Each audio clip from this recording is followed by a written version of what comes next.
Et on se retrouve déjà ensemble sur le BTC face au dollar qui a fait d'ailleurs sur certains échanges un nouvel ATH, c'est-à-dire un nouveau plus haut. Donc c'est assez extraordinaire. Maintenant, vous le savez tout de même, eh bien, on est dans la bonne direction des trades. Et donc pour le moment, tous nos trades se déroulent à la perfection et on est en train de se faire des tutos en or. Donc bien entendu qu'on est très heureux de suivre cela. Également, bien entendu, on va faire des rétrospectives par rapport au dernier mouvement. On est d'ailleurs très heureux d'avoir trouvé le dernier top qui a été indiqué au ce sommet de 3 avant de connaître les petites bougies rouges. Ce sommet de 3 a été identifié à 19 400 19 500 $. Pour ce faire, rien de complexe, on avait fait ça en vidéo. Pour ceux qui veulent voir comment est-ce qu'on a fait en retour dans ce 16 novembre d'année 2020, on voyait bel et bien, le sommet de 3 parfaitement au 261,8% de Fibonacci, donc c'est-à-dire même plus précisément au prix des 19 439 $. Sur, attention, Coinbase encore et toujours, ça différencie, ou en tout cas pas ça différencie, ça c'est pas le bon vocabulaire, mais ça diffère, selon les échanges parfois de quelques dollars, donc faites attention à cela. Et également tout récemment, bien entendu, on avait vu, donc c'est-à-dire plus précisément cette fois-ci maintenant et même plus proche, le 26 novembre d'année 2020, la bougie rouge qui s'était bien entendu dessinée. On a été retrouver les 16 100, 16 200 $ selon les échanges et on avait ouvert un trade, vous le savez très bien, dans cet intervalle des 16 150, 16 187 $. Hauteur, bien entendu, d'ouverture de trade. Par après, on avait mis, bien entendu, tous les take profits partiels et on a enfin d'ailleurs, premièrement, pris le TP de sécu qu'on avait développé durant la nuit précédente. C'est une vidéo qui est encore plus récente, mais donc là, on avait fait ensemble le suivi du trade et actuellement, on a enfin touché le TP premier majeur, c'est-à-dire que maintenant, c'est nickel. Votre stop loss monté dans le vert, une déjà vente assez importante, entre guillemets, c'est-à-dire que vous avez vendu 15%, 10% pour le TP de sécu et maintenant le TP numéro 1, ici indiqué, vous avez vendu, je sais pas, 15-20%, en tout cas un TP un peu plus important. Donc tout se passe à la perfection. On va regarder bien entendu la construction. Est-ce que la 4 ici est terminée? Oui, non, etc. Bien entendu, on va faire tout cela ensemble durant cette vidéo, mais sûrement et encore toujours après, vous le savez très bien, la petite intro avec les remerciements également. Et on se retrouve enfin sur le BTC face au dollar après cette intro qui était un peu compliquée pour moi. J'avais un chat dans la gorge durant toute l'explication et durant toute l'intro. Malgré tout, avant d'ailleurs de commencer l'analyse à proprement parler et de voir le développement de la 4 qui pour moi n'est pas fini. Malheureusement, on va normalement consolider à l'horizontale et tant mieux si on peut un peu directement et que je me trompe. Mais normalement, on devrait encore consolider, faire vraiment une marche avant de vraiment s'extraire plus fortement vers le haut.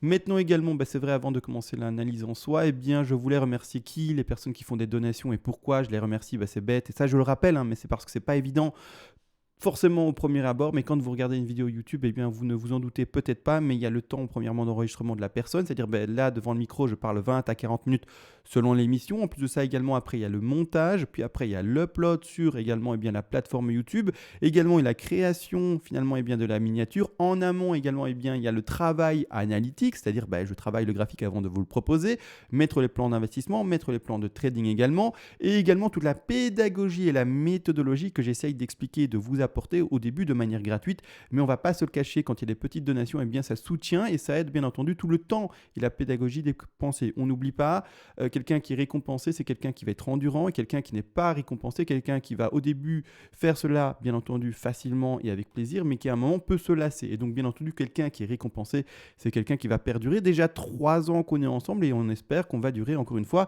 très longtemps ensemble. Malgré tout, c'est vrai, les donations, pour ceux qui ne savent pas et qui sont nouveaux sur la chaîne, et je vais pas tarder non plus 1000 ans avec ça, mais ça fonctionne par paliers et vers les premiers paliers de donation, je vous envoie déjà en contrepartie pour vous remercier du coup en retour toutes les règles des lots en français. Je rappelle, je l'ai écrit en des pages très concises, c'est-à-dire que j'ai fait une trentaine de pages. J'ai pas fait semblant à faire 200, 300, 400, 500 pages pour vous envoyer du volume et de quoi faire du feu pour cet hiver.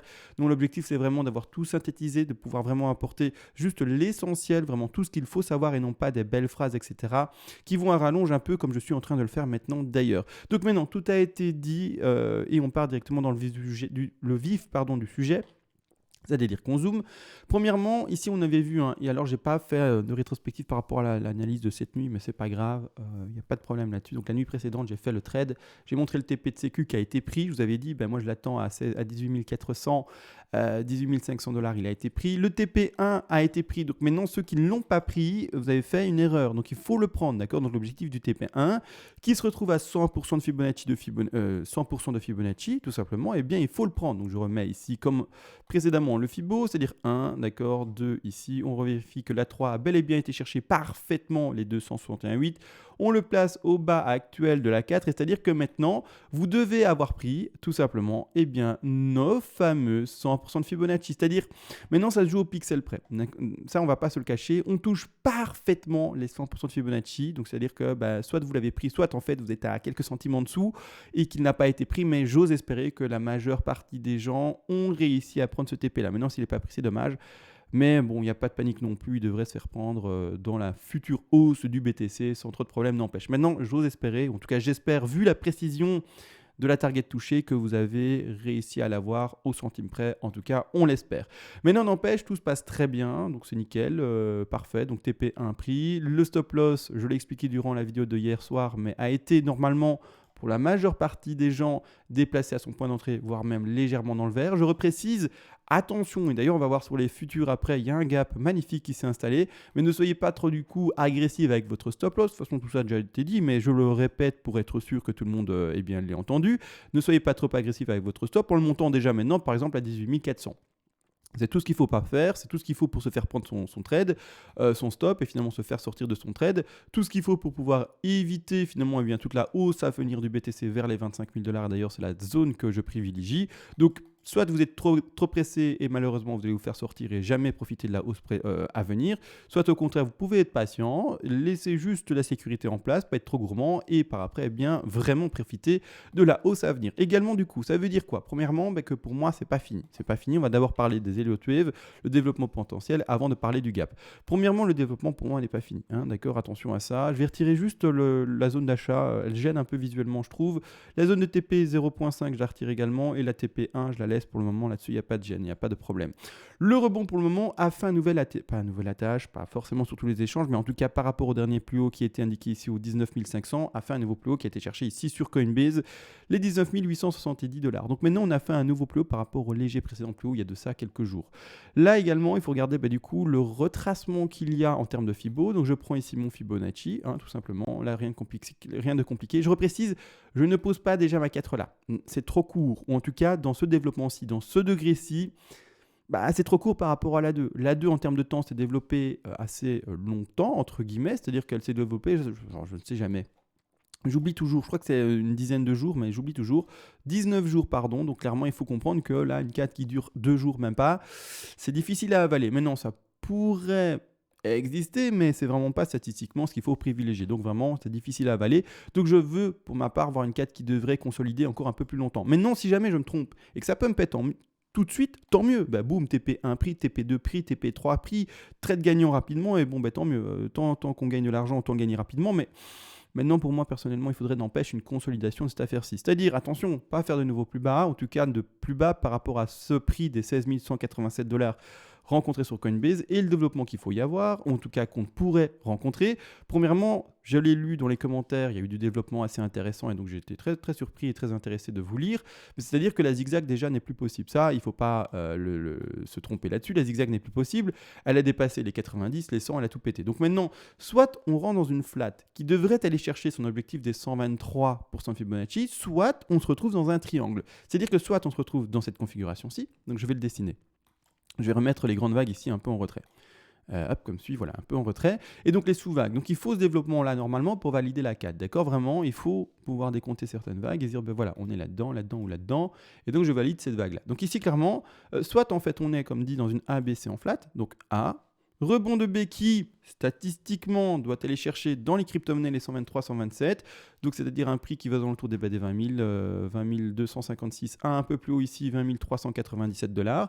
Je reprécise, pour ceux qui ne le savent pas, les 123, 127% de Fibonacci, et même plus précisément, les 123% de Fibonacci sont prendre en compte pour le marché des crypto-monnaies. Les 113, au contraire, peuvent être également utilisés, mais pour le marché traditionnel. Par exemple, pour donner un marché, le Forex ou n'importe quel actif traditionnel, par exemple, je vais dire Facebook, ça peut être Airbus, ça peut être n'importe quel actif spéculatif traditionnel. Là, on devra prendre les 113. Nous, on se retrouve sur les cryptos. Donc, normalement, je vous le dis, en tout cas, on doit privilégier 123. Donc, je vais placer pour le moment, pour illustrer ma flat ici au 123. Et par après, il faut une correction.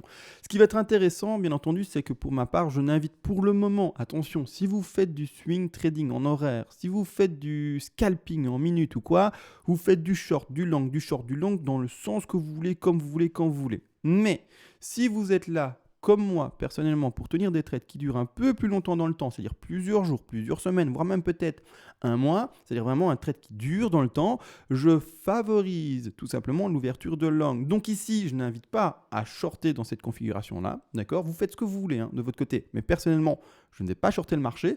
Je vais attendre quoi? Des bougies rouges pour confirmer un nouveau top momentané, retrouver le retracement et racheter le bas de C. C'est-à-dire que maintenant, imaginons, ça monte au 123, tant mieux, je ne shorte pas. J'attends les bougies rouges. Si les bougies rouges se font prendre, tant mieux. J'aurai une nouvelle ouverture de trade potentielle. Rappelez-vous également, j'ai l'impression que j'explique.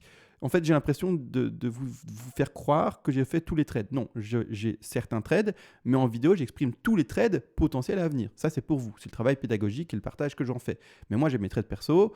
Mais attention, parfois, j'ai l'impression de dire je fais tous les trades. Non, non, pas du tout.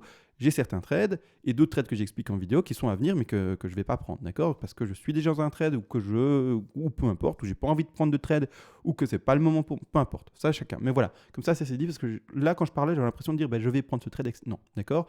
Ce trade-là, par exemple, non, je ne vais pas le prendre. Mais c'est-à-dire que pour celui qui n'a pas de trade, d'accord, il va devoir attendre les bougies rouges et dans la configuration ici précise, il va normalement devoir privilégier dans une tendance bullish fortement indiquée une flat en running, c'est-à-dire normalement un objectif d'achat aux alentours des 61,8 et des 100% de Fibonacci.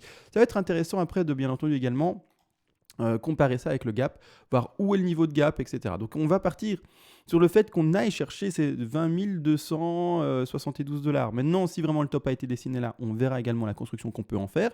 Mais normalement, si on fait ça proprement, et donc c'est-à-dire si le plan se déroule comme ça, donc en gros ce qu'on fait là maintenant, c'est si le BTC fait ça, j'agis comme ça, et si le BTC ne fait pas ça, mais qui fait au contraire ça, je sais que j'agirai comme ça, et donc je vais acheter selon ce que le BTC a fait, là, ou contraire, là, à cet autre endroit. Donc c'est ça qu'on fait maintenant. C'est ça qui est intéressant et c'est ça qu'il faut comprendre. Donc là maintenant, si le BTC va chercher, vous l'avez compris, les 22 250 ou casse, en tout cas ce niveau de prix ici, et qu'il retrace, la première zone d'achat pour ouvrir un trade sera à privilégier ici aux alentours des 61,8 en termes de Fibonacci et d'Elliott Wave, et la seconde sera également ici au 100% de Fibonacci qui se situe un peu plus précisément aux alentours des 16 945 $. Et là, je reprécise, attention, on va privilégier une des deux, vous allez le voir tout simplement, par rapport au gap également. Pourquoi? Parce qu'un gap, je le rappelle, a 8 chances sur 10 de se faire combler, etc. etc. Ça, je le dis toujours et encore, d'accord? Donc, c'est-à-dire que, voilà, deux zones n'empêchent théorique à privilégier. On va voir qu'on va quand même en privilégier une qui se retrouve normalement ici au 100% de Fibonacci. Et d'ailleurs,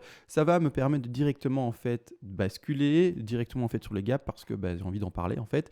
En daily, ça se voit pas bien, mais on va passer en 4 heures, je pense que ça se verra beaucoup mieux. On a un gap en fait qui s'installe et qui est en train et qui s'est dessiné ici. D'accord? Le gap, il est plus que visible. Je vais, pour ceux qui ne comprennent pas ce qu'est un gap, juste l'indiquer avec un petit rectangle, c'est ceci. Donc en fait, il y a un creux, vous le voyez ici, un creux qui s'installe. Donc c'est-à-dire un creux, attention, c'est un saut, c'est-à-dire il y a un moment où il n'y a pas de bougie, on le voit. Ce creux-là s'installe et donc s'inscrit entre guillemets sur les futurs du prix des 17 015 à un peu plus haut ici, les 18 260 $. Attention également, par rapport aux futurs, les échanges n'ont pas forcément le même prix. Il y a une différence de parfois quelques dollars, parfois quelques dizaines de dollars, et voire même, je l'ai déjà vu dans des années précédentes, des différences de centaines de dollars. Donc attention, malgré tout ici, clairement, on le voit pour combler ce gap parce que, je le rappelle, ça c'est important de le comprendre, on a 8 chances sur 10 de clôturer ou en tout cas de combler un gap. Parfois il ne se fait pas, parfois malheureusement c'est les 2 chances sur 10 et c'est ce qu'on a retrouvé, ou en tout cas pour le moment ce qu'on semblerait avoir retrouvé sur les gaps qui se sont installés dans les années, pas les années du coup, mais les mois précédents de ce fameux début de bull run. Donc ici pour le moment on n'a toujours pas comblé ces fameux gaps. Donc il y a 2 chances sur 10 qui peuvent exister. Donc ne l'oubliez pas non plus, vous dites pas d'office on va les combler, c'est 8 chances sur 10. Malheureusement il y a 2 chances, d'accord? Et c'est ça, parce que sinon ce serait trop facile, le trading ce serait easy game, ce serait 10 chances sur 10 qu'on va chercher les gaps, et du coup où est la difficulté du trade? Il n'y en a pas, et en investissement également, il n'y en a pas. Donc c'est jamais, en fait le cours n'est jamais prévisible, ça il faut le comprendre. C'est pour ça qu'on met des stratégies de risk management, etc. ensemble, et sinon il n'y aurait pas besoin de tout ça, vu que le cours serait prévisible pour tous, et on aurait tous cette fameuse boule de cristal. C'est-à-dire qu'en fait, ici on va privilégier en fait le fait de combler ce gap, aller rechercher sur les futurs le prix des 17 020, et donc vous avez compris, si on se retrouve Sur ce décompte-ci, on va privilégier une des deux targets, d'accord? Une des deux targets, mais on va plutôt privilégier ici les 16 979 $ comme rachat, d'accord? Attention, le prix est légèrement différent, vous l'avez entendu, étant donné que les échanges ne sont pas les mêmes, les prix ne sont pas les mêmes. De toute manière, ça c'est le plan dans le cas d'une flat si elle se réalise. C'est la prochaine opportunité. Si jamais, je vous le dis tout de suite, si jamais le BTC il dit CMA, t'es bien gentil toi, t'as mis ton plan de trading, etc. Mais en fait je fais rien de ce que tu dis. Et le BTC, moi j'ai envie de pumper et c'est parti directement aux 25 000, 26 000, 30 000, 40 000, que sais-je. Là j'extrapole juste pour faire comprendre qu'il s'en fout de ce que je dis et qu'il monte. Tant mieux, premièrement, notre trade il est gagnant parce que nous il a été ouvert. En tout cas, pour ceux qui l'ont ouvert avec moi, bien entendu, précédemment. Mais c'est-à-dire que pour ceux qui n'ont pas eu l'opportunité d'être déjà rentrés dans le trade et qui attendaient cette opportunité-là, mais ça ne se présente pas et ça monte, tant pis. C'est-à-dire que c'est bête, mais on n'est pas au casino. D'accord? Ça, c'est également une rigueur à avoir, une méthodologie à avoir, une éducation, entre guillemets, financière par rapport aux actifs spéculatifs à avoir, c'est-à-dire que on n'est pas au casino à appuyer ou à enclencher la petite manivelle de la machine à sous pour entendre ding ding ding et dong dong dong dong, on a perdu. Non, d'accord, on n'est pas là, on n'est vraiment pas dans de l'appui compulsif, pas dans le jeu du tout. On est là, soit le BTC fait ce qu'on a prévu et rentre dans un plan déjà déterminé, soit le BTC ne fait pas ce qu'on a prévu, ne rentre du coup pas dans un plan déterminé et on ne fait rien, on ne touche à rien. On analyse les choses, on trouve des points d'entrée. On touche les points d'entrée, on rentre dans bien entendu le marché, on ne les touche pas, on ne rentre pas dedans. Et on n'achète pas de manière compulsive, de FOMO, de sentiment, parce que maintenant ça pète à la hausse, on est des bougies vertes. Non, on attend ce qu'on a prévu, ce produit, on rentre dans le trade. Ce qu'on n'a pas prévu, non, c'est ça. Ce qu'on a prévu ne se produit pas, on ne rentre pas dans le trade et on laisse le train aller. Tant pis, on trouvera d'autres trades. D'accord? Il y aura tout le temps des opportunités. Et d'ailleurs, depuis maintenant un certain temps, on ne fait que ça. Et puis même depuis 3 ans, on ne fait que ça. On cherche des opportunités ensemble de trades. Donc voilà, donc là-dessus, il n'y a pas de problème. Donc attention à ça encore et toujours, c'est très important. Ne soyez pas compulsif, impulsif, ne soyez pas émotionnel par rapport à vos actions sur le marché. Donc vous attendez ça, des confirmations. Maintenant, si jamais, qu'on s'entende bien, on s'arrêtait ici, d'accord, que ça c'est le top, aux alentours des 19 878 $, ce qu'on ne doit pas privilégier sur un marché crypto, ce serait les 113.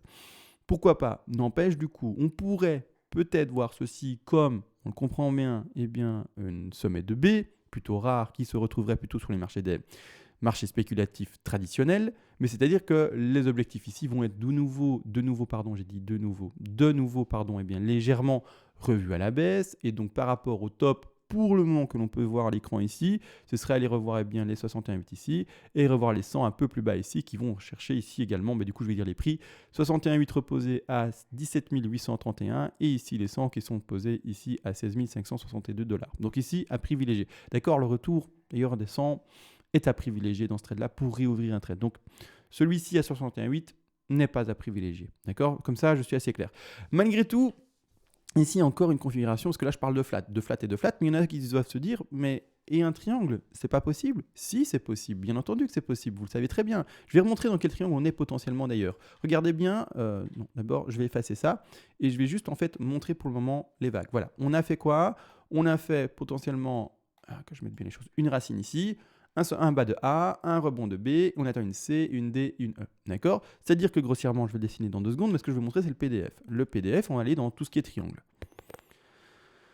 Voilà, triangle. Donc, c'est-à-dire qu'on serait, si on regarde bien dans quelle configuration on est dans une configuration haussière, donc on est dans un marché haussier. On va regarder tout simplement le sommet, ici, qui a été fait là. On va chercher un A, d'accord? On va rechercher un nouveau plus haut de B, par après C, D, E. Donc on serait en fait dans une running triangle. Running triangle, et d'ailleurs je l'écris ici, d'accord? Running triangle, plus rare que les 3 autres formes de triangle, mais en fait elle s'indique dans un marché qui est fortement, donc avec une tendance très forte, haussière ou baissière. Ça dépend qu'on soit dans le marché soit baissier, soit haussier. C'est-à-dire que là maintenant, on peut être également dans une running triangle. C'est-à-dire que consolidation horizontale, là maintenant, on ne va pas chercher les 123 pour vraiment dire, ben voilà, on ne valide pas une flat classique de crypto-monnaie, entre guillemets, si on peut parler comme ça. Et qu'est-ce qu'on indique? C'est tout simplement comme indiqué, une A, voilà, une B, voilà, une C, voilà. Oh mince, j'ai remis du flat. Voilà, qu'est-ce que je suis malin, moi. A, B, C, D, E, pardon. Donc ici, une A. Voilà, je refais la même chose. A, B, C, D, E. On finit enfin notre 4 et là, on s'extrait vers le haut. D'accord? Et là, d'ailleurs, si on fait ça et qu'on termine notre cale plus bas, on va bien entendu retravailler nos TP, TP numéro 2 et TP numéro 3. Vous le savez également. Et dessiner ça, J'essaie de faire quelque chose de visuellement propre, quelque chose de visuellement joli, un triangle qui ressemble à un triangle. Bon, c'est jamais facile, mais voilà. Donc, c'est-à-dire que là, A, B, C, D, E, B qui dépasse sa racine, et donc c'est bel et bien ce que je montre dans le PDF ici, B qui dépasse sa racine, donc running triangle, forte tendance ici indiquée, et c'est parti, let's go, on monte. Donc ici, clairement, ben voilà. Donc on peut également faire ça, une A, B, C, D, E, voilà, le triangle il ressemble un peu plus quelque chose, et enfin s'extraire vers le haut pour retourner vers les 25 000 potentiels, voire même peut-être un peu plus haut maintenant. Donc, ça, maintenant, en fait, qu'est-ce qu'il faut faire? Il faut temporiser. Hein, il faut temporiser. Les sous-décomptes, je vous le dis, je me crame plus trop le neurone, ou pas le neurone, c'est méchant pour moi ça. Les neurones, et j'espère que j'en ai plus que deux, et bien tout simplement sur les sous-vagues qui sont premièrement très difficiles à décompter. Et c'est-à-dire que je m'appuie maintenant beaucoup plus, en tout cas en vidéo, sur les vagues finalement en macro. Donc maintenant, on peut décompter une première A, une B et puis une C potentielle qui vont chercher les 261,8 extrêmement fort. C'est-à-dire que on pourrait également peut-être trouver déjà sur une fan 4, mais bon, comme dit, j'ai du mal à y croire. Hein. Je vous le dis tout de suite, j'ai du mal à y croire, mais après, c'est comme ça. Si c'est ça, et SMA, bah, tant pis, tu t'es trompé. C'est-à-dire qu'on pourrait peut-être trouver déjà une extension ici sur une 3 qui va chercher ces 261,8, un retracement de 4 et puis un dernier rebond de 5. On serait déjà dans une vague 5, donc une sous-vague 5, etc., et déjà dans le développement finalement d'une hausse du BTC dans de l'impulsif. Maintenant, comme dit statistiquement, c'est pas ce qu'on reconnaît, donc je vais plutôt privilégier soit un triangle, soit une flat comme montré. La zigzag a été exprimée au début, n'est plus possible. Une WXY n'est plus possible non plus parce qu'on a dépassé la racine, donc ça c'est également réglé.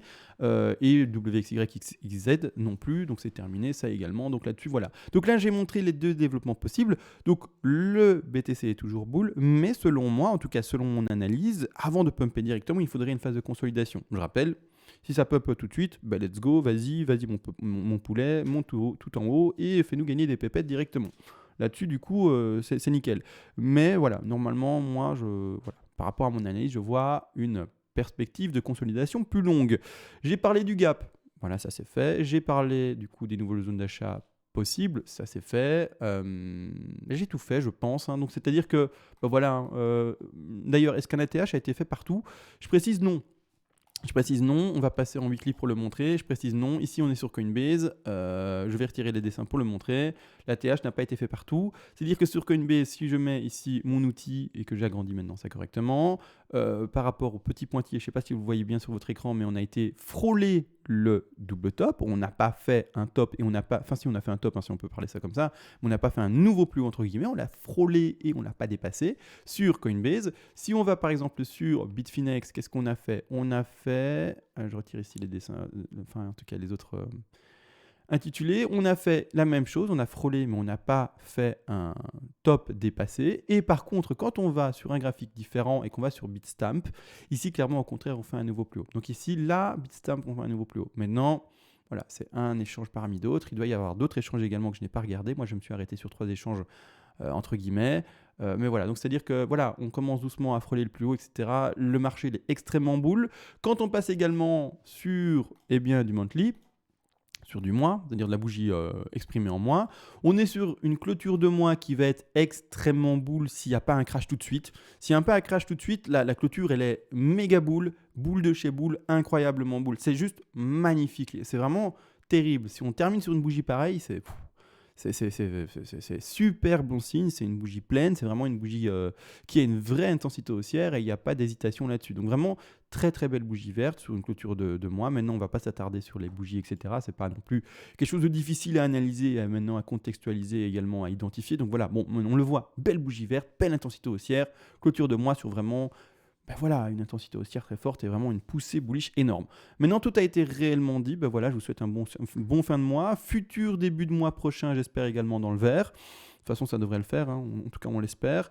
Maintenant, voilà, on continue à trader ensemble. Également, les investisseurs, n'oubliez pas, ne craquez jamais au FOMO. Je vous préconise toujours l'achat par palier. L'achat par palier de temps, c'est le meilleur. C'est-à-dire que c'est la maturité de vous dire je ne sais pas lire l'avenir. Je ne sais pas combien vaudra le BTC demain ou combien vaudra le BTC dans une semaine. C'est-à-dire que j'achète par palier de temps, une fois toutes les 2 semaines, une fois tous les 2 mois, une fois tous les mois, peu importe. Mais vous devez pouvoir lisser votre niveau d'achat pour pas acheter un top, potentiellement se retrouver parce qu'on ne lit pas l'avenir, et ça je veux vraiment tellement bien finalement le signifier et vraiment vous mettre en garde. On ne lit pas l'avenir, et si en fait tout ce que je dis c'est bien joli, en fait on n'est pas du tout dans une phase de pump, mais on est sur une phase de double top d'accord? Et qu'en fait, dans une phase de nouveau crash, ah ben, couac dedans, d'accord? Donc, acheter par palier. Vous allez soit acheter à un prix moyen haussier, et donc tant mieux, votre portefeuille sera toujours dans le vert, et donc mentalement, psychologiquement, bah, c'est pas un problème de le suivre. C'est juste se dire, bah mince, si j'avais acheté à 100% précédemment, et bien d'un coup sec, sans palier, et bien du coup j'aurais eu un meilleur